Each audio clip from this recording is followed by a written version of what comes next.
kapangit, dito kami ngayon sa sa dagat. So yun, sana kami ano tawag niyan? Manginas, pero mataas pa yung tubig. Mamaya pa palang gabi yung yung Kati. So yun, dito sa dito tayo sa dagat ng balot yung mga kasama natin. Nandun. Naliligo na silang mga kapangit. So yun, hindi tayo pwedeng maligo mga pangit ng dagat sa kadahilan ng kakatapos lang natin kahapon. Kasi kahapon mga kapangit, parang ang gusto ko magpadagdag ng tato. Kaya yun mga kapangit, nagpatato ako kahapon. Oh my god, sobrang sarap, sobrang sakit mga kapangit, pero kaya lang yung mga kapangit. At yung pinalagay ko mga kapangit na tato kahapon, may meaning yun sa akin. So yun, hindi ko naging vlog kahapon mga kapangit na nagpatato ako. Gusto ko yun na hindi na i-vlog mga kapangit. Basta yung pinalagay kong tato mga kapangit kahapon, yung pinalagay ko sa mga katawan natin. Kasi mga kapangit, kasi tayo mga kapangit, pagka nagpatato talaga tayo, lahat ng tato na nilalagay sa katawan natin, yun, may meaning, or kung or remembrance, ganon. Parang ito mga kapangit, yung tato ko sa braso ko, yan. Yung pamangkin ko to na namatay. Tapos ito, star. May din to, may basta lahat ng kinarga ko sa sa katawan ko na tato, may mga ibig sabihin yun mga kapangit. So alam niyo na mga kapangit.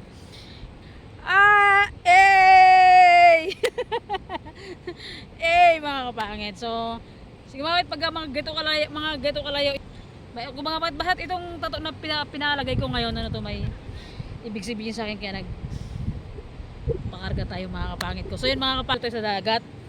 So hindi ko lang alam kung anong tawag niyan, kung maantay natin hanggang gabi, kasi manginginas kami mga kapangit. Ngayon kung maantay namin hanggang mamayang 7, kasi gabi din mga kapangit, and yung phone natin palubat na rin. Kaya pero try lang natin kung makaantay tayo ng pagdilim ng panahon, hindi pagdilim ng mga kapangit, pagdilim ng hapon, pagdilim ng gabi. So yan, yun yung mga kasama natin, yun mga kapangit. So yun, kasi mga kapangit, hindi talaga ako pwedeng maglubog sa tubig, as in lubog talaga. Kasi nga bago lang yung kagagawa lang ng tato natin, hindi siya pwedeng mababad sa dagat. Unang-una sa tubig alat pa. Sa tubig tabang baka pwede pa, pero sa tubig ng dagat hindi. Mabubura, nasaktan ka na, nagpatato ka na, mabubura lang. Siyempre hindi mga kapangit, kung gaano kasakit mga kapangit to. Kung gaano masaktan mga kapangit magpatato. Alam niyo yan, sa may mga viewers natin diyan na may mga tato, alam naman natin na kung gaano kasakit na madampian ng karayom, putik ay masugatan ka nga lang, masakit na, di ba mga kapangit? How much more kaya karayom na 3, na 5, na 10, di ba? Siyempre masakit yun mga kapangit. Ganoon talaga. Gusto mo yan Gusto mong masaktan di ba? Magpatato ka. Kasi yung about sa tato, kasi mga parang art na rin talaga sa katawan yan. Kaya di ba yung iba ginajudge nila, bakit may tato ka, ba't marami kang tato, mga kapangit. May mga meaning kasi yan kung bakit nagpapakarga tayo ng tato sa katawan. So yan.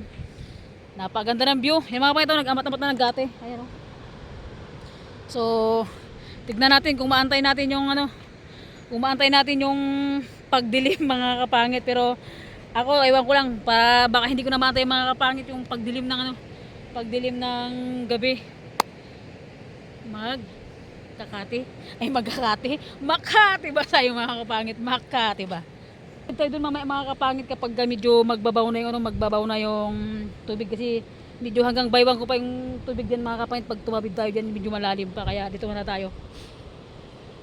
So mga kapangit, alam mo, sa tulang dito sa province namin sa Palawan, dito sa dagat or sa bundok, napakaganda at napakasariwa ng hangin, napaka-relax. So sobrang nakaka-relax talaga pag nandito ka sa dagat. And ngayong oras is mga kapangit, hapon na, alas 5 na ng hapon dito. So napakaganda, sariwa yung hangin, napakalakas ng hangin, and yung makikita mo lang yung mga ano, mga kanyugan, mga puno, karagatan mga kapangit, and yan yung mga sobrang haggard natin sa camera. Kaliligo lang naman natin. O yan na, tumutulog yung gangis.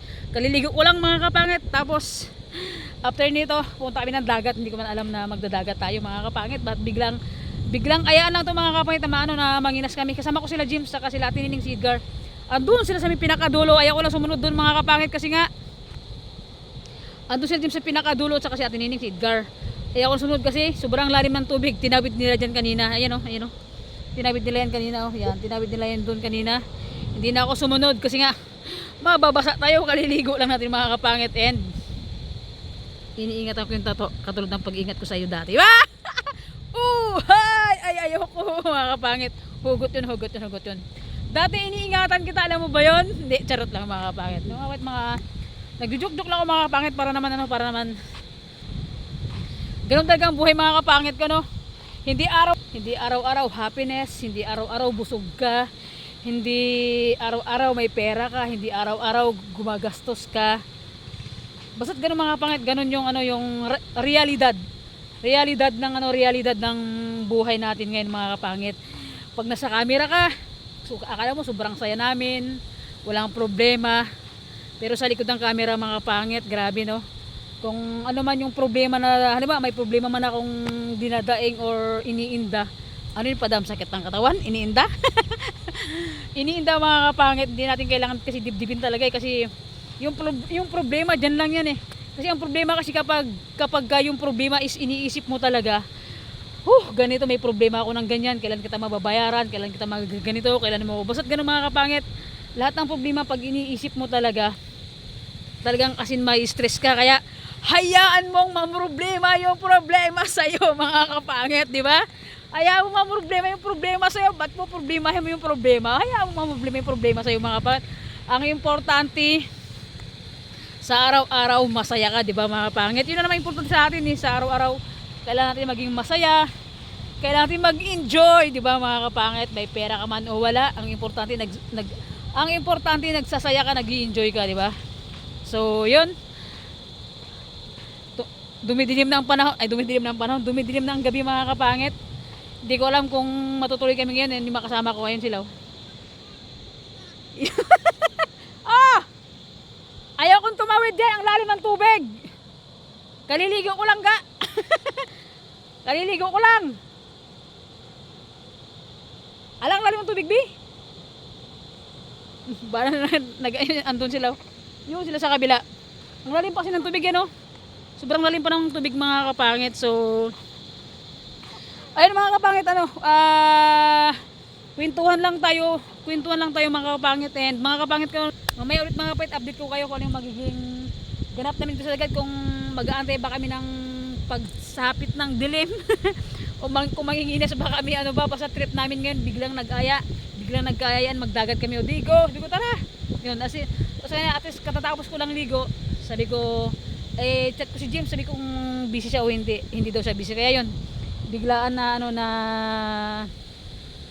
dito kami sa dagat. Kumbaga sabi ko tara, walang problema, tara, sabi ko di yun, nagdagat ko yung mga kapangit. Yan pala yung kati, mamaya pa. So yan, tingnan nyo, napakaganda ng place, saka gito mga kapangit, kapag pag bakit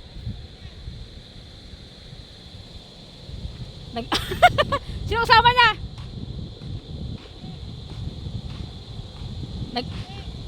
Sino? Naku! Patay kang bata ka! May mga Twitter nagsisigaw ako, baka mabingi kayo. So yan mga kapangit ko, nagtatawag kasi si Edgar. Ayaw kasi tumawid, ang lalim kasi ng tubig. So yun mga kapangit, basta't mga kapangit, salamat po sa salamat sa laging nandyan kayo. Kung ano man yung every day I love you. Ay, charot. Everyday mga kapangit na ina-upload namin, na pinapanood nyo pa rin mga kapangit, maganda na nanonood mga kapangit ko. So yan, isa tinining ko, Tining, kaway ka, yun sa tinining si Edgar.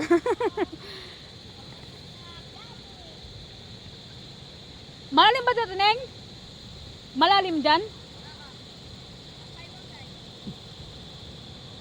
Asan si James Paul?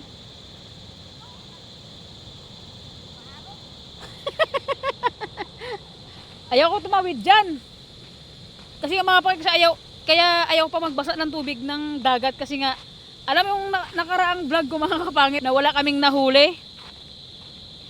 Yung pa ako nasugatan ng nasugatan ng talaba ang laki ng hiwa. Hanggang ngayon hindi pa siya magaling. Kaya ayaw muna magbasa ng dagat. Mamaya na ako magbasa kapag sure luck na sure na manginginas kami. Tatawid ka? Naanod naman dalawa. Ay, sa tinining oh. Yan. Ha? So yan mga kapangit ko ha. Thank you sa always na pagsuporta niyo sa amin and grabe, hindi na mapigilan ang Alam, damis dati yun oh, kawan oh. Alam, dami oh. Ano yan, panak? Oy, isga. Panak yan, nakapasok sila. Ganda kung may lambat tayo te. Oo. Dami oh, ayo. Sus, kadami. Wala tayong lambat eh. Yan sa Ate Nining oh. Yan, si Ate Nining. Alright. Dala kong nyog mga beo. Yan. Si Edgar ayun sa pinakadulo-duluhan. Ayan. Yan. Alright mga kapangit ko. Si Darna. Ano pang gata mo yan te? Antayin namin magbaba yung tubig. Hindi ko alam kung matuloy pa kami magkati. At Nining no, manginas Tayo. Manginas kami mga kapit. Antayin lang namin Ayan pati oh. Sana siya?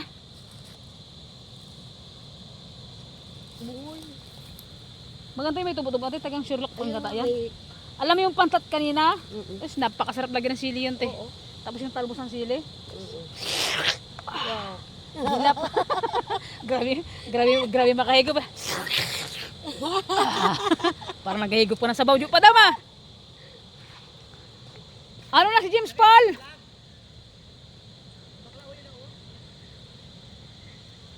James, ako na kayo magtusok sa'yo.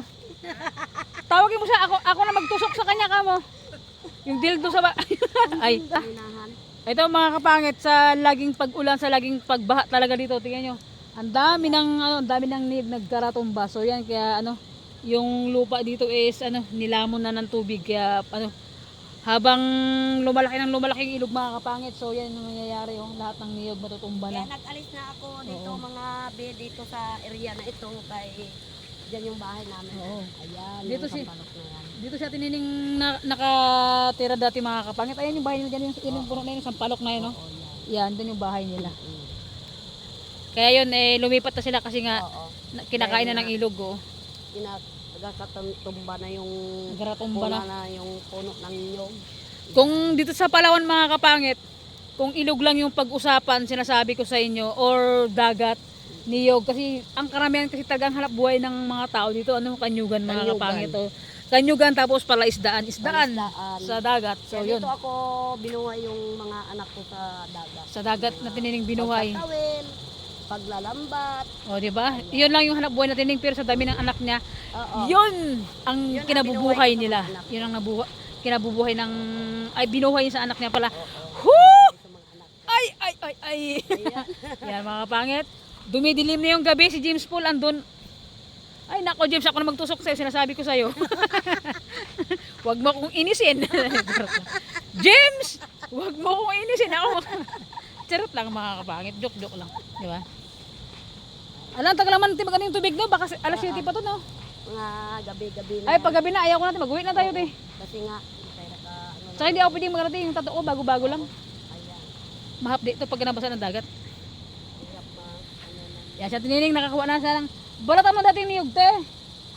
Balatan mo dating niyog. Para ipagtali-tali mo ba?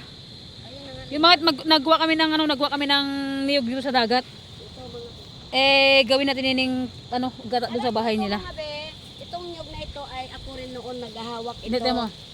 Pakita mo, Ate Ning. Ayan. Ito, Ate Ning, oh. Ay, ito mga pangit, oh. Ayan. Yan, ito, ang tawag dito, pag ginanitituhan niya to, dugtungan niya pa ng isang niyog pa, Oo. ipagtali niya siya para di maano, pag ipunin ba? Oo. So yan. Madilim na mga kapangit, tumutunog na yung kagangisan, alright. Ayan yung ating big boy. Yan. Ano pa ito? Upo na lang. Balatan natin nindingin ng balat para ano, para magipagtali sila. O, di ba? Pakak, mga kapangit. Pumunta ka lang ng dagat, nakakuha ka na ng isda, ng sales, may pang-ulam ka na. Kumuha ka pa ng niyog, may panggata ka na. Libre na lahat, mga kapangit. Kaya dito lang sa Palawan ng mangyayari yan, libre lahat. Pumunta ka lang ng Kanyugan, pumunta ka ng Karagatan, mga kapangit. Manguha ka ng sales, mangbingwit ka ng isda, manguha ka ng niyog. Pag-uwi sa bahay, ulam na. Ito mga kapangit. Ulam na mga kapangit. Kasi hindi totoo mga kapangit, kasi pagka sa Manila ka, Bili lahat. kahit naman sa Manila, sa Isabela mga kapangit, walang libre doon. Lalo na pagka nasa city ka nakatira, sa bayan ka nakatira, talagang lahat bibilhin mo. Eh pag nandito ka sa Palawan, kahit na bukid ka, malilibre ka talaga. Dito sa Palawan, kahit wala kang bukid dito, pumunta ka ng Kanyugan. Basta't hindi pinagbabawal, bumuha ng niyog, gumura ka atining. Yan sa tinining. Sige, bakbak eh. Yan. Ah, ganito, Tapos, di, oo. ipagtali niya tinining. Ano, Yan. ipakita mo tining. Yan. Tapos tali na. Tali na yan siya. Yan, itali na tinining. Diba? Pumunta lang kami ng dagat. May ulam na sa tinining. May panggata pa. Lata pa. Diba? Ayan na, dumidilim ng gabi talaga. Umiitim na rin tayo.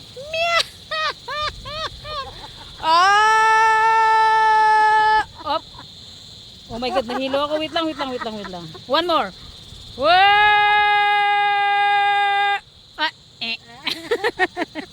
Yan mga pangit. So yan mga pangit. Hindi ko na maantay si James sa si Edgar. Andun pa sila mga kapangit. So, mga kapangit, di ko alam kung ano mamaya. Basta mag-update na lang ako mga kapangit ko. Pero pagka hindi na kami manginas sa mga kapangit, kasi gabi na rin. And basta malaman na mamaya mga update ko na lang ulit sa vlog kung ano yung magiging ganap namin ulit ngayon dito. Kung manginginas pa ba kami or hindi na mga kapangit. Mga kapangit, salamat po sa lahat ng nanonood. Thank you for watching po mga kapangit. So, bye-bye! Update ulit mamaya! Boom!